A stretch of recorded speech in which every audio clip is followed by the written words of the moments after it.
Hello viewers, আসসালামু আলাইকুম। কেমন আছেন সবাই? আশা করি আপনারা সকলে অনেক অনেক ভালো আছেন। তো ভিউয়ার্স, আজকের এই ভিডিওটা আপনাদের জন্য খুবই একটি গুরুত্বপূর্ণ ভিডিও।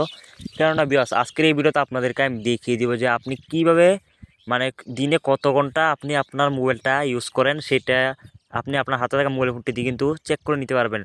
2024 সালে কিন্তু নতুন একটা আপডেট চলে এসেছে আপনার সেটিংসে। আপডেটটা কি? আপডেটটা হচ্ছে আপনি দিনে কত ঘন্টা মোবাইল চালান সেটা কিন্তু দেখে নিতে পারবেন, এবং কী অ্যাপ ইউজ করেন, দিনে কত ঘন্টা কোন সময়, সব কিন্তু ডিটেলস দেখে নিতে পারবেন। সেই ক্ষেত্রে কিন্তু আপনার উপকারী হবে, কেননা আপনি মোবাইল চালানোটা একটু কমিয়ে দিতে পারবেন, মানে জানতে পারবেন দিনে কত ঘন্টা মোবাইল চালাইছেন। তো তার জন্য আপনাদেরকে চলে যেতে হবে সেটিংস অপশনে। এখান থেকে মোবাইল ফোনে, প্রত্যেক মোবাইল ফোনে সেটিংস অপশন রয়েছে গাইস। এখান থেকে আপনারা সেটিংসে চলে যাবেন। সেটিংসে চলে যাওয়ার পরে এখান থেকে আপনারা একটু স্ক্রল করে নেবেন। স্ক্রল করে নিয়ে নেওয়ার পরে এখান থেকে যখন আপনারা যদি একটা লক্ষ্য করেন, দেখতে পারবেন। দেখুন, আপনাদেরকে যদি আমি দেখাই, ডিজিটাল ওয়েলবিং প্যারেন্টাল কন্ট্রোলস, এখান থেকে আপনাদের এখানে একটা ক্লিক করে দিতে হবে।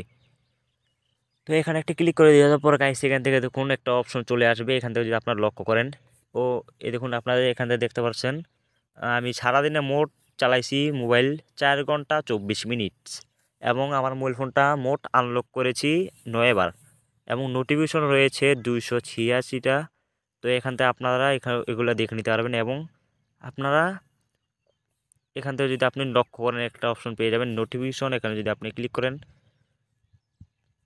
এখান থেকে কোথায় থেকে নোটিফিকেশনটা এসেছে সেগুলো কিন্তু এখানে দেখে নিতে পারবেন। মানে ইউটিউব থেকে কটা নোটিফিকেশন এসেছে, ইমো থেকে কটা নোটিফিকেশন এসেছে, ফটো থেকে, ক্রোম থেকে, মেসেঞ্জার থেকে, সব কিন্তু এখানে দেখে নিতে পারবেন। তো এখান থেকে মোট কথা হচ্ছে, আপনি যদি এখানে একটা ক্লিক করে দেন, এখান থেকে যদি আপনি এখানে ক্লিক করে দেন, আপনারা আমি দেখাচ্ছি আবার। এখান থেকে যদি আপনি আবার এখানে ক্লিক করে দেন, সিম্পলি এখানে একটা ক্লিক করে দিবেন গাইস। এখানে একটা ক্লিক করে দিয়ে দেওয়ার পর এখানে যদি আপনি দেখতে পারেন, আপনি যেন 4 ঘন্টা 25 মিনিট মোবাইল চালাইছেন, মানে আপনাদের কাছে অন্যরা থাকতে পারে, আপনি কত ঘন্টা চালাইছেন সেটা দেখে নেবেন। আমি যে 4 ঘন্টা 25 মিনিট যে মোবাইলটা চালাইছি, কী অ্যাপ ব্যবহার করেছি সেটা কিন্তু এখান থেকে দেখে নিতে পারছি। এখান থেকে আমি ইউটিউব ব্যবহার করেছি 2 ঘন্টা 6 মিনিট, এবং ইমো ব্যবহার করেছি 41 মিনিট, এবং রেক্সিন ফেভার মোটো এখান থেকে আমি 20 মিনিট খেলেছি। তো এখান থেকে ব্রাউজার রয়েছে 18 মিনিট, ফেসবুক রয়েছে 11 মিনিট, ওয়াইটি স্টুডিও রয়েছে 10 মিনিট। এখান থেকে আপনি কী অ্যাপ ব্যবহার করেছেন সব কিন্তু এখানে দেখে নিতে পারবেন খুব সহজেই। তো এখান থেকে আপনারা একটা জেনে নিতে পারবেন আপনি কত ঘন্টা মোবাইলটা চালান, এবং কী অ্যাপ কতক্ষণ ব্যবহার করেছেন, তাই না? তো এখান থেকে আপনাদের কাজ হবে, যদি আপনি ইউটিউবে একটা ক্লিক করে দেন, এখান থেকে দেখতে পারবেন। ইউটিউবে যদি একটা ক্লিক করে দেন, ইউটিউবে যদি ক্লিক করে দেন, দেখুন অ্যাপ টাইমার রয়েছে। অ্যাপ টাইমার, এখান থেকে অ্যাপ টাইমার আপনি দিয়ে নিতে পারেন, এখান থেকে আপনি নাও দিতে পারেন। তো এখান থেকে আপনি যদি আবার ব্যাকে চলে আসেন, এখান থেকে আপনারা ব্যাকে চলে আসবেন গাইস।